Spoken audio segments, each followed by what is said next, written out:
Bret Baier scoring an exclusive interview with former President Donald Trump and grilling the GOP frontrunner on everything from his indictment to the 2024 race. The only way NARA could ever get this stuff, this back, would be please, please, please, could we have it back? And they please, asked for that. Because they have no. We They were did talking. ask for it. No, and they said, I gave "Can you them give the some, documents back?" And we were talking. And then they said they went to DOJ to subpoena you to get them Which back. they've never done before. Right. And in but all why not fairness, just hand them over then? Because I had boxes. I want to go through the boxes and get all my personal things out. I don't want to hand that over to NARA yet. And I was very busy, as you've sort of seen. Yeah, but I've according to been the very, very indictment, busy. you then tell this aide to move to other locations after telling your lawyers to say you'd fully complied with the subpoena when you hadn't. But before I send boxes over, I have to take all of my things out. These boxes were interspersed with all sorts of things. Commingled's the word, Bret. What's the thing you want to tease that happened tonight? What did you learn from this interaction? By the way, I'm it's great to be at the. That's really nice. It's not the accordion though. Yes, the accordion. But listen, he is very defiant, as you can kind of tell. He is very. Maybe he wasn't supposed to talk about all that he talked about, but we went down into the weeds about this indictment, and I continued following up some of the things that are in there, and he talked about them. He does not fear going to jail. He thinks he is in 100% the clear, and he believes it's all a political witch hunt, as he said before, but he says it in a little different way tonight. Dun, dun, dun. Dun, dun. What did he think about the growing Republican field? He seems solely fixated on Governor DeSantis. He talked about him the most. I asked him, is that because he thinks he's the #1 threat? He said, no, it's because he's the closest to me. And he's not that close, and he pointed out the polls many times. But on policy, we went around the horn. You know, he's getting hit from the right on criminal justice reform, on abortion, and he really talked in depth about what his policy positions are. Did you get into any foreign policy with him? Tons. We went around the world. China, Russia, Ukraine, Saudi Arabia. He really went off on the Biden administration on China, and specifically the president's statements about the balloon being an embarrassment and not threatening.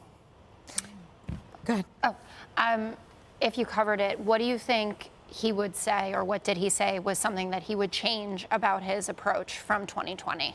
I asked him that specifically. Okay. And he said, I wish I could be less controversial, but I can't because the press won't let me. Okay.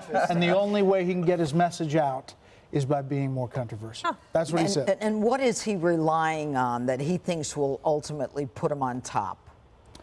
Well, he thinks that he's just a better candidate. He talks about the issues if he gets substance out there, and he thinks going head-to-head with Biden will be easy once he gets on the debate stage. I asked him if he's going to be in the debate in August in Milwaukee.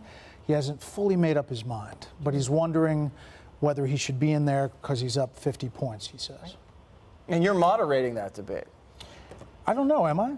That hasn't been announced officially yet. Because I thought I was you going to were. co-moderate with you.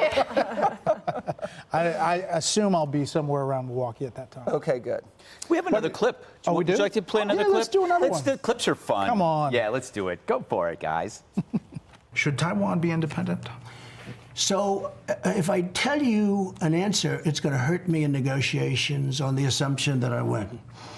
But I have a very good relationship with President Xi. After COVID came in, I sort of didn't want the relationship, and I sort of ended the relationship after having made one of the greatest trade deals ever made, including USMCA, Mexico, Canada. It's Would not you, just tough. if China it's being invaded smart. Taiwan, would you go to war to I defend don't Taiwan? want to say that because that hurts me in negotiations with regard to President Xi. Now, he knows what I do. And by the way, for 4 years, they didn't invade Taiwan, and they never even talked about it. It was really interesting. He did that on China and Russia, saying his force of personality on the international stage prevents these bad actors from acting bad. And he really talked about the negotiations that he thinks he can get done behind the scenes. Yeah, and the right answer is also one that allows you not to give an answer, unfortunately. But that is like, you're not supposed, like, that's his whole game plan. He I mean, did that Dana in knows a- that. Sitting on the podium in the White House, when you have those questions that on foreign policy are nuanced, you only step in it when you. But, Yeah, his, so but it's so make interesting that to have you ask him these questions rather than the ones that answering them in 2016 was very different than he answers them now because he has so much experience and he knows the people personally. It's probably one of his strongest suits is his foreign policy and how he could go against Biden on that. Ron DeSantis, et cetera, they don't have that. Yeah. And if the media would just Pence let does. him be less controversial, Yeah. that's what we could really use. I went Definitely through not self-inflicted. a litany of things that he said. It's a long list. Does he think Newsom is going to get in the race? He didn't talk about it. He thinks Biden's in it, To the end. and thinks it's in it to the end. Interesting. All right. I'll see you on the panel. Okay, I'll be in Bedminster, by the way. Oh. Just so you know. Okay. See you then. Sounds like there'll be some golf in the morning. All right, Brett, thank you. You can catch Brett's Hey, Sean Hannity here. Hey, click here to subscribe to Fox News YouTube page and catch our hottest interviews and most compelling analysis. You will not get it anywhere else.